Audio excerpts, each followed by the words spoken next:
Hello and welcome to 10 times table bundle.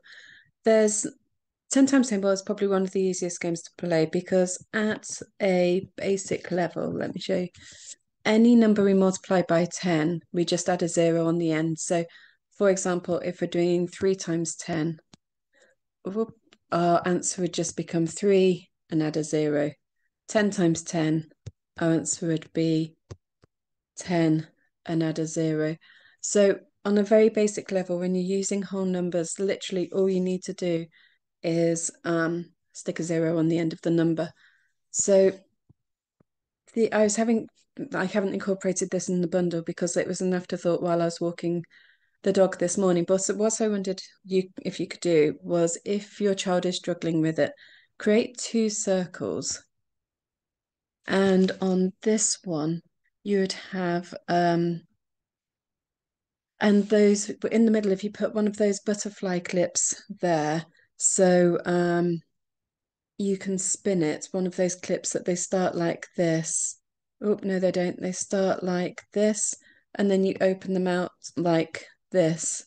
And then they don't hold it, they hold it firm, but they don't hold it so firm that you can't spin. But if on the inside you had say 1 times 10, and then here on the outside it would be 1, and then when you lined it up with a hole it would show 10. So and then the next one you would have 2 times 10, and then it would have 2, and you spin the hole round and it would become 20.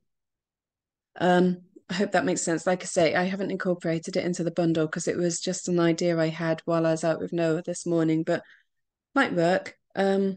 Have a go. If you do have a go and it does work, let me know because I'd be intrigued to know. But anyway, this month in the bundle we have, let's start here. We've got the board game. So as you move, you roll the dice, you both have a counter, and as you move around the board, you multiply the number written there or answer the question that's written there. Sometimes if you want to play it so that if you land on one of these blank squares, you swap places, you can do, and that always goes down well. That was a suggestion from Sam, one of the lads I work with. If you land on one of the division squares and your child's not confident, literally what you can do is, let me grab the pen. Who's going to let me take it, please? Thank you. Ah, sorry, wrong square, wrong button. Go to screen, share, pen. Say you land on 40 divided by 10 and they're struggling, just cover up the zero and ask them what the number is. And it's 4. And you can just kind of point out the fact that we add a 4 when we're timesing, and we add a 0 when we're timesing, and third time lucky, you add a 0 in your timesing and you take the 0 in your dividing because one's the opposite of the other. So there's the 10 times table board game. Our next game that we have is Snakes and Ladders. So exactly the same principle. As you move around the board, you answer the questions as you go. If you land on the foot of the ladder, you zoom up the ladder. It kind of gives you a boost up the board. If you land on the head of a snake, it takes you down the snake. And so you're back towards the beginning again. You've got further to go to get to the finish. And as always, the first person to get the finish is the winner. So that's our next game. Our next one is lily pads. Do you like lily pads? What you'll need to do is print them out and cut them out and lay them all face down on the table. You can either have them so the question's pointing up or the questions are pointing down. There's 2 sheets of these, and we've also got the how-to at the end. But you'll have them placed on the table, and you'll need 2 counters. One that you hold between your thumb and your this finger, and then the other one laid on the counter. And what you do is you press your counter that you're holding in your thumb and your finger down on the edge of the other one, and it will make it jump. You can use the frogs, which are in the lily pads, but I mean in the Christmas crackers, but they don't always jump that well. I found that using counters actually works better. And when you flick your counter, like tiddlywinks, if it lands on one of the lily pads, you answer it and keep it, and then leave your counter there, and then the other person has a go. And if they land on one, then they keep theirs. And it's the person with the most lily pads at the end is the winner. So that's the lily pad game. This is one of my favourite games. It's the fishing game. And what you can do, especially if your child needs to practice their fine motor skills, is ask them to colour the fish in. And that way it also makes it more personal to them. And if you're working together, what you could do is talk to them about the questions and the answers as you colour. Once they're coloured in, cut them out and put a hole punch roughly where the eye is and thread a paper clip through. I think we've got the how-tos at the end here as well, just so if you forget or I'm not making any sense as I talk, you've still got it at the end there.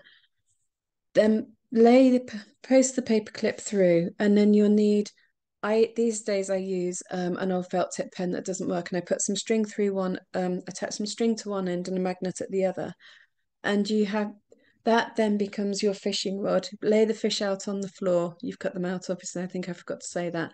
And you have to try and put them face down. You have to try and pick up two fish, one the question and one the answer. And if you get a corresponding question and answer, you keep them and have another go. If you don't, you throw them back into the water and the next person has a go. And again, it's the person with the most fish at the end is the winner. Our next one is pairs. So pretty much the same format, just much easier to make, but possibly not as much fun. So you cut out all the squares and you lay them face down on the table. What you may want to do is either print them onto quite thick paper or back them with a coloured paper, because otherwise you can just see through them and it makes it too easy to cheat. So you cut them all out, lay them face down on the table, and then you take it in turns to pick up two. If I was to pick up, say, can't see a pair. Is there a pair anywhere? There should be. Can't find one.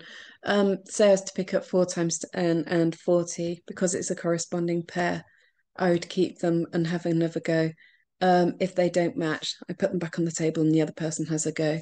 So that's and once again, same rules apply. The person who gets the most pairs is the winner.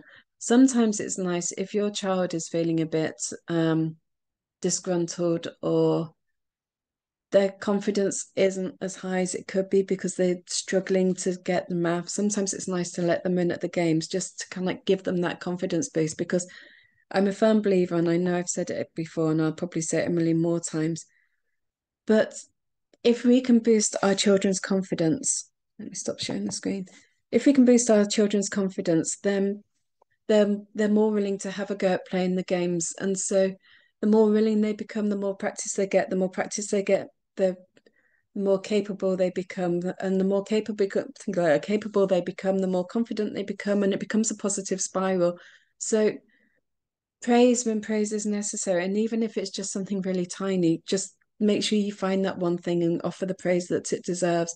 Boost their confidence, and occasionally from time to time give them a chance to win. And one more game actually, which isn't in there, but it's one which is suitable for the times tables, but it's the noughts and crosses game. So you just draw a quick noughts and crosses grid. And because of practicing by 10, pop that on the side. And you can go first, and you can be your circle. So you might decide to go there, okay? And because you chose 4, you'd answer the question 4 times 10, so you'd say 40. And I'm going to go 10 times 10 is 100. You'll go and you choose to go there. 10 times 7 is 70.